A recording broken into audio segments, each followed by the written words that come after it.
Assalamualaikum warahmatullahi wabarakatuh. Selamat pagi anak-anak.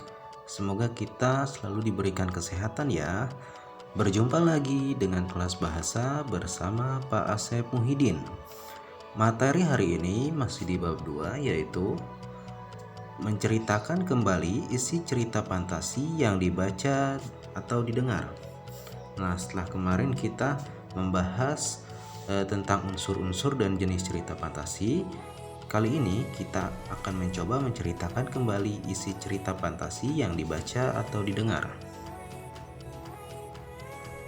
Kompetensi dasar atau KD yang akan kita pelajari hari ini yaitu 4.3. Menceritakan kembali isi cerita fantasi yang dibaca dan didengar. Indikator pencapaian kompetensi atau indikator pencapaian pembelajaran hari ini yaitu 4.1, menentukan tokoh, latar, dan urutan peristiwa. Dan 4.2, menceritakan kembali isi cerita fantasi. Nah, yang pertama yaitu menentukan tokoh, latar, dan urutan peristiwa. Tokoh cerita, pelaku yang mengalami peristiwa dalam sebuah cerita. Biasanya pengarang menampilkan tokoh dengan berbagai perilaku dengan karakter dan wataknya. Nah, di sini ada tokoh berdasarkan perilaku dan karakter wataknya ya. Ada dua nih. Ada protagonis dan antagonis. Protagonis, tokoh yang disukai, biasanya berwatak baik. Dan sementara antagonis, tokoh yang tidak disukai, biasanya berwatak jahat. Nah, selanjutnya ada tokoh berdasarkan perannya dalam cerita. Yang pertama itu ada tokoh utama. Tokoh utama, tokoh yang memiliki peran penting dalam sebuah cerita. Tokoh yang sering muncul dan banyak diceritakan ya, itu tokoh utama. Kemudian ada tokoh sampingan.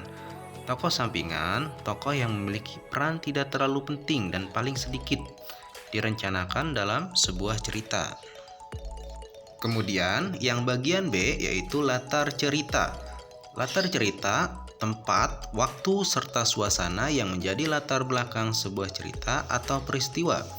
Dalam latar cerita biasanya menggambarkan tempat kejadian itu di mana, waktu terjadinya kapan, dan seperti apa suasana dalam cerita tersebut. Kemudian yang bagian C yaitu urutan peristiwa. Urutan peristiwa dalam sebuah cerita biasanya disajikan dari awal sampai akhir secara berurutan ya.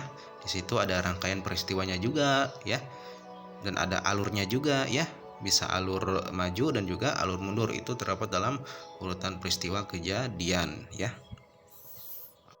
Nah, selanjutnya yang kedua yaitu menceritakan kembali isi teks cerita fantasi. Nah, di sini ada langkah-langkah menceritakan kembali isi cerita fantasi ya. Yaitu yang pertama, membaca cerita terlebih dahulu secara teliti. Jadi, untuk menceritakan kembali isi teks cerita fantasi, kita harus membaca cerita terlebih dahulu ya secara teliti.